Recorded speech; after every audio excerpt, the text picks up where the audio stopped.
video natin, no? So ito yung setup ko, no? So since malapit na matapos ang candle na to sa 1 hour, saka yung bias natin ay bullish kasi nga unang-una nasa taas ng ating ang confluence natin ay nasa taas ng EMA 200. Okay, good. So bullish siya. Tapos okay, ang ating price ay nag-retrace dito. Okay, so dito kikita natin marin siyang pullback dito na price. Okay, ano lang nangyari doon. So yan, so balik tayo, no, ng ating video. Putol. Okay, bumalik tayo kasi nawala siguro yung signal. Ibalik. Okay, so dito kung napapansin nyo dito, yan, pullback. So ito yung dapat natin.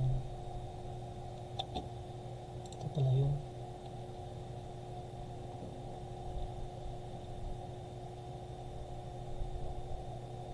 Ito pala yung ano natin dito. Ito tayo sa kabila, no?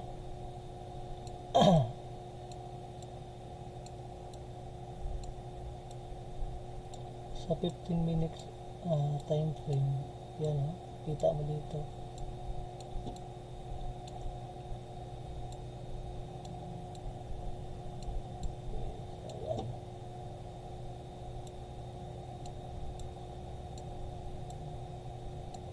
Naglalaglag na talaga yun.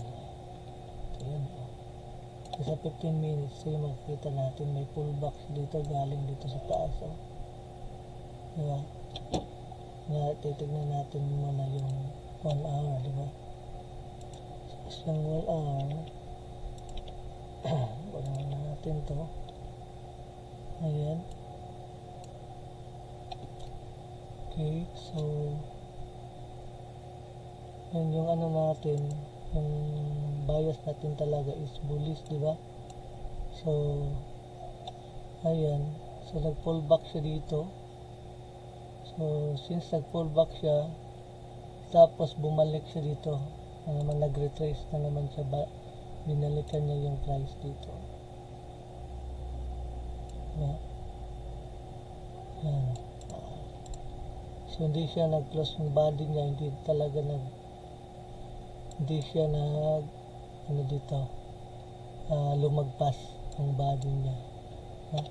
Saka isa yung confluence natin dito, 200 MA nasa taas, saka nag-retrace siya dito, tapos nagbumalik ang presyo dito sa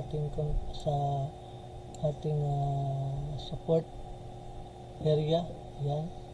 Tapos ang pinaka ano na confluence natin ito, yung stochastic natin, nag crossover na siya. Yan, pataas na, pabalik na. So yan. So ito dito, itong candle na to, indecision siya.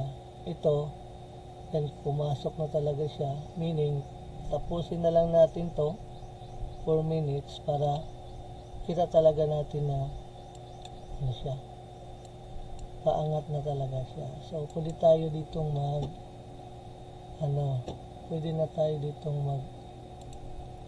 kasi ano na talaga siya, 4 minutes na lang, oh.